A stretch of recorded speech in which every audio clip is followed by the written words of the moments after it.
नमस्ते। ओवरव्यू में आपका स्वागत है। 3 विषय। क्यों शशि थरूर से गुस्सा है आलाकमान।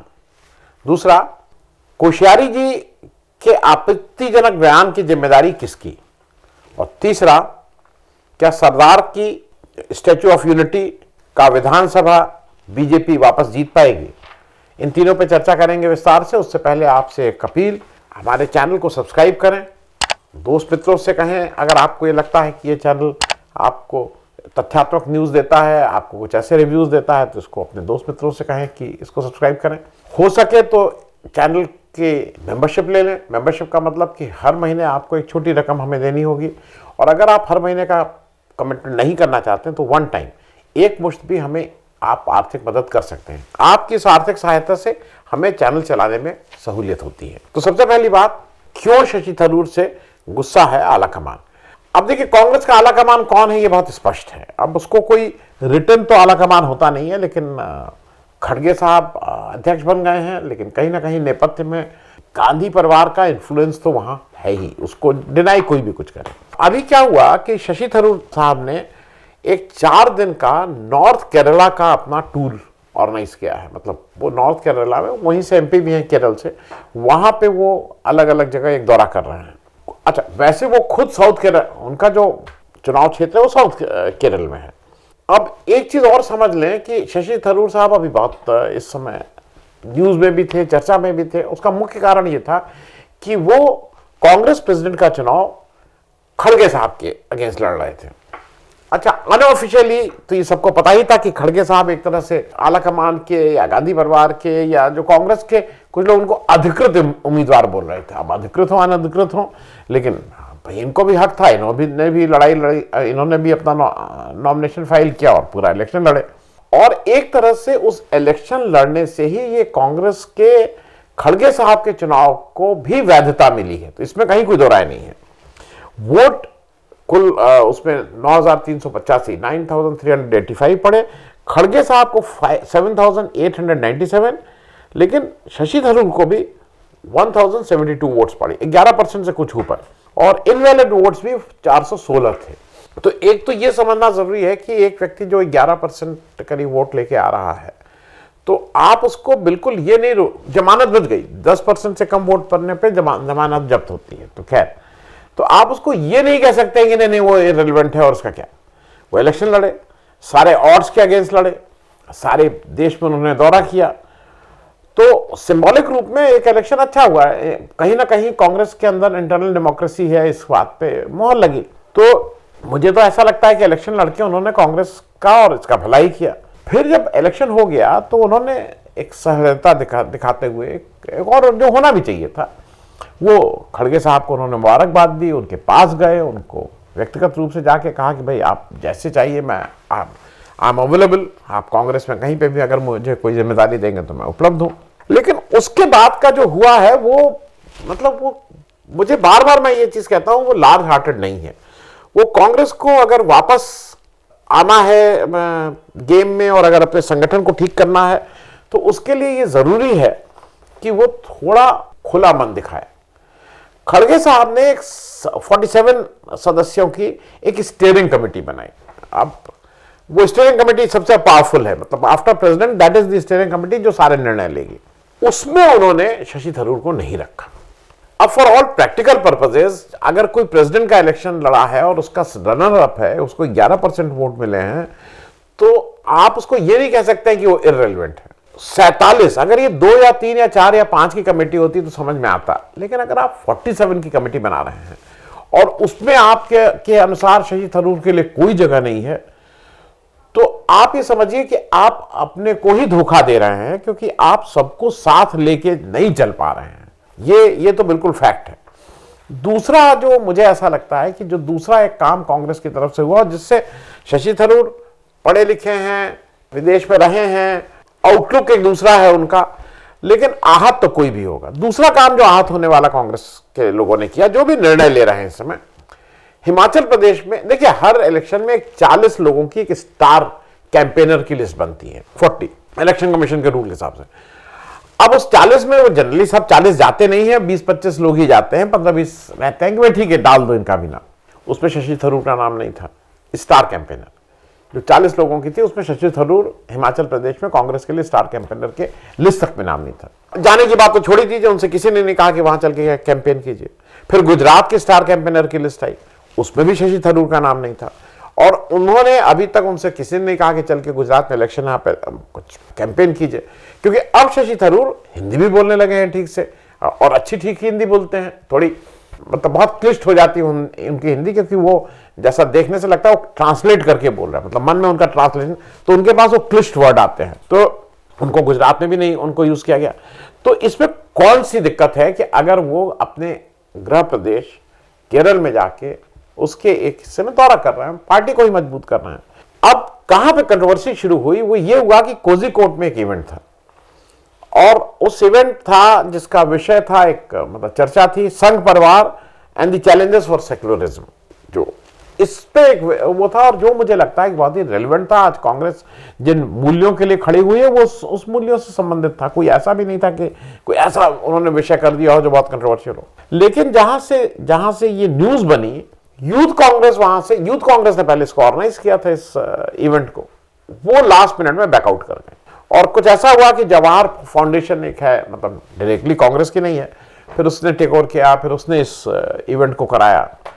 तो ये थोड़ा बैड टेस्ट में था। वहां के कुछ लोगों ने ये डिमांड की है कि इसकी जांच होनी चाहिए कि यूथ कांग्रेस ने लास्ट मिनट एक पार्टी का जो इवेंट था उसको उससे बैकआउट क्यों किया, क्योंकि डिस्ट्रिक्ट कांग्रेस वहां इसके साथ थी इस इवेंट के, उससे क्यों किया। हालांकि केरला प्रदेश कांग्रेस के जो अध्यक्ष हैं के सुधाकरन जी, उन्होंने भी कहा है कि भाई कोई इसमें पब्लिक स्टेटमेंट ना दे, क्योंकि ये बिना बात की फजीयत होती है अगर आप जाके अपनी मन की बात पब्लिक में कहने लगते हैं। शशि थरूर साहब जब कोझिकोड में कल थे तो उसके बाद वो लोकल लीडर्स से भी मिल रहे हैं। जब वो इस यात्रा में जब जा रहे हैं तो लोकल जो भी लीडर हैं, इंपॉर्टेंट लोगों से मिल रहे हैं।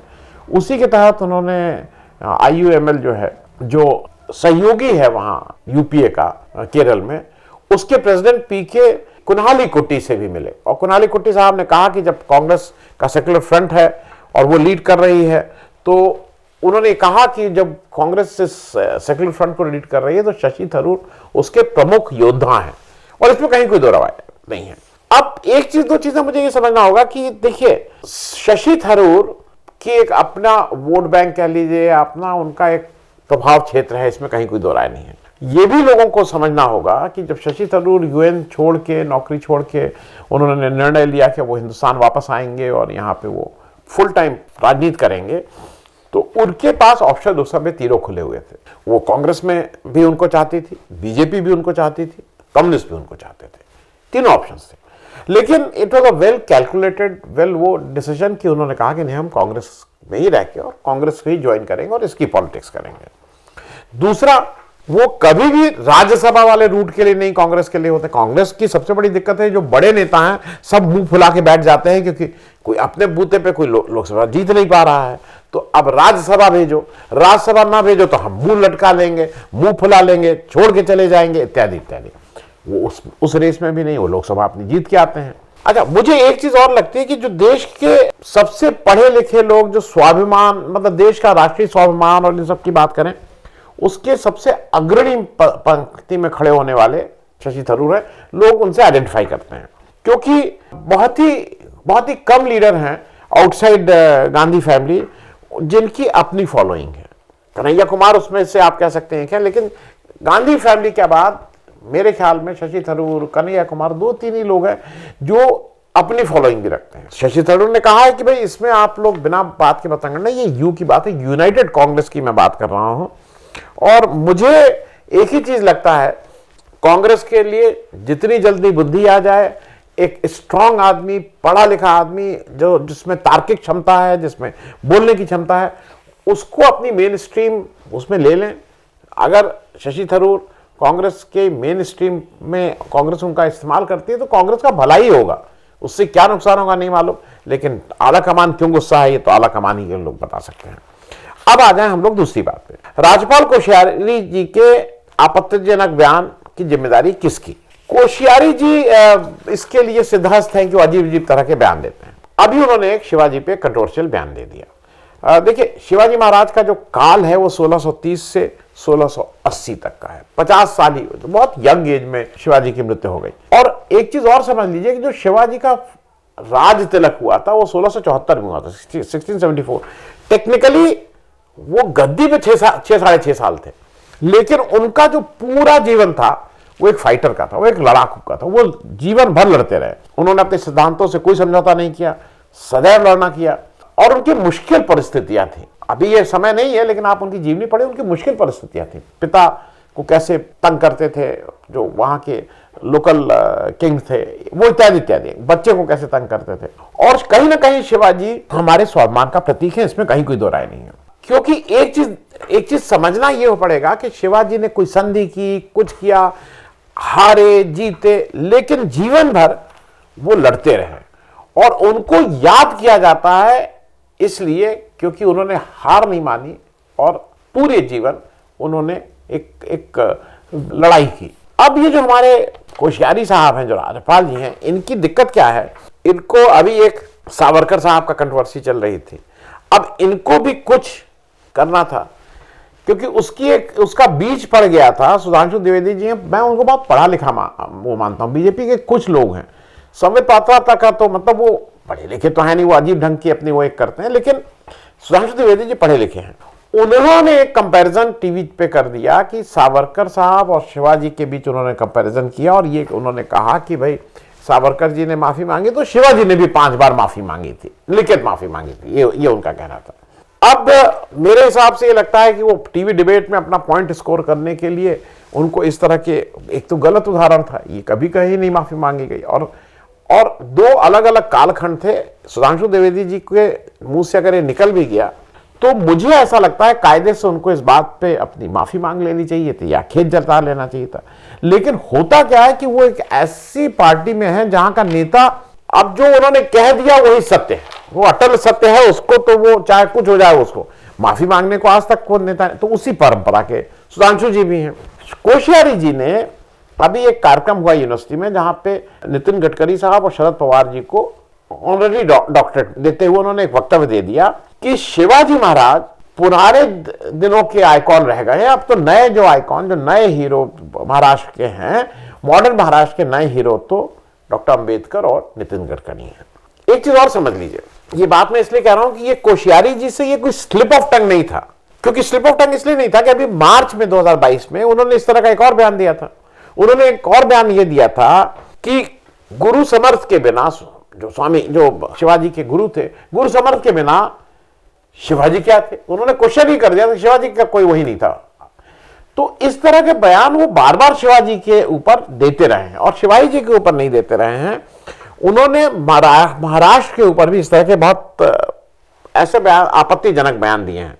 देखिए, बीजेपी का जो पास्ट है ना, वो देश के बड़े जो नेता हैं, जो लोग हैं जिन्होंने देश का निर्माण, उनकी हंसी उड़ाना, उनका मान मर्दन करना, ये उनका मूल वो है। तो इसमें कभी कभी इनके नेता ये समझ ही नहीं पाते हैं कि हमें किसके बारे में क्या कहना, हर एक की हंसी उड़ाओ, हर एक की हंसी उड़ाओ। क्योंकि शिवाजी आज भारत के लिए केवल नायक नहीं है, वो नायक से बढ़ के एक एवरेज भारतीय के लिए अपने आत्मसम्मान की कसौटी के, मतलब he is pride of a normal Indian.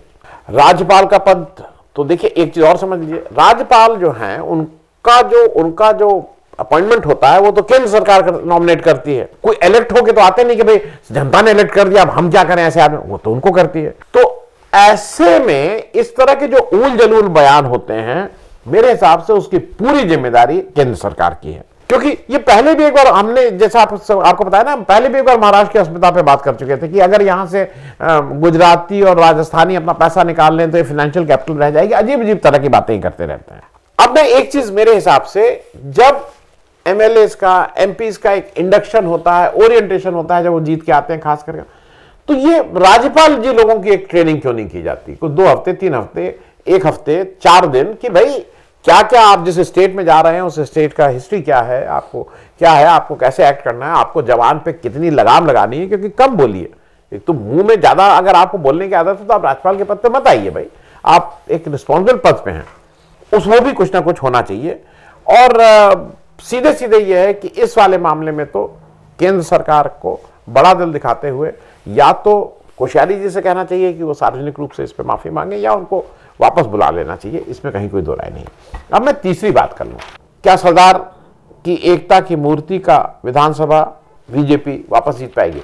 मैं इसको समझ लीजिए, स्टैच्यू ऑफ यूनिटी जो 2018 में मोदी जी ने उसका उद्घाटन बड़े फैनफेयर से किया, उसके बनने के बाद ये पहला विधानसभा इलेक्शन हो रहा है। 2017 में लास्ट हुआ था, 2018 में मूर्ति बन के हुई और मोदी जी का के अनुसार उनका डंका बज गया पूरी दुनिया में कि टॉलेस्ट मूर्ति ऑफ द वर्ल्ड।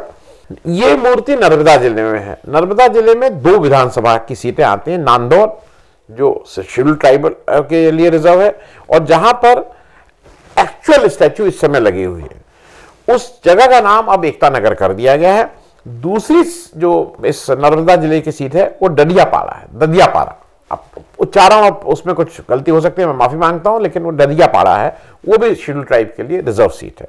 ये नांदोद की सीट और ददियापाड़ा, ये दोनों सीटें पिछली बार एक कांग्रेस ने जीती थी नांदोद, और ददियापाड़ा बीटीपी भारतीय ट्राइबल पार्टी ने जीती थी।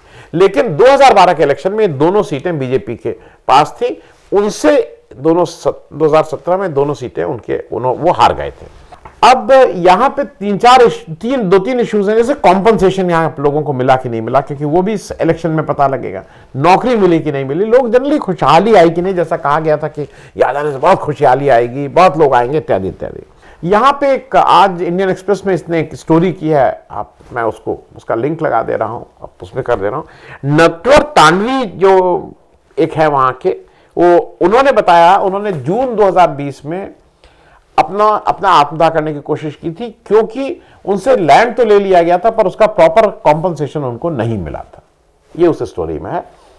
और मोदी जी ने उस समय कहा था कि नौकरी मिलेगी और सब लोग ये हो जाएगा, इससे क्या क्या हो जाएगा, पर वहां करीब 4000 लोगों को नौकरी मिली जो सिक्योरिटी गार्ड और गाइड और इस तरह के काम कर रहे हैं, लेकिन बहुत से लोगों की भी अभी नौकरी नहीं मिली है। ग्राउंड पे स्थिति यह है कि बीजेपी के जो उम्मीदवार हैं डॉक्टर दर्शना देशमुख, उनके पिता एक्स-एमपी थे। आम आदमी के जो दोनों सीटों पर स्ट्रॉन्ग लोकल कैंडिडेट्स को दिया है। कांग्रेस ने सिटिंग एमएलए का टिकट काटकर हरीश वासवा को टिकट दिया है। लेकिन वहां बीजेपी का जो सिरदर्द है नांदोद वाली सीट पे, उनकी पार्टी का जो ट्राइबल मोर्चा था, बीजेपी का जो ट्राइबल मोर्चा था, उसके अध्यक्ष हर्षद वासवा जी बगावत करके इंडिपेंडेंट वहां से चुनाव लड़ रहे हैं, तो इस वजह से वो थोड़ा मुश्किल हो गया है। और ये हर्षद वासवा जी जब डीलिमिटेशन से पहले, मतलब ये जो नांदोद की सीट जब पहले डीलिमिटेशन से पहले, उस सीट से वो 2 बार एमएलए भी रह चुके हैं। तो ये एक तरह से ये भी प्रूव करेगा कि जो मोदी जी ने स्टैच्यू ऑफ यूनिटी लगाई है सरदार पटेल की, उससे ग्राउंड पे लोग कितना खुश हैं या कितनी खुशहाली आई है कि गुस्सा है, ये भी इस इलेक्शन में प्रूफ होगा। थैंक यू सो मच, धन्यवाद।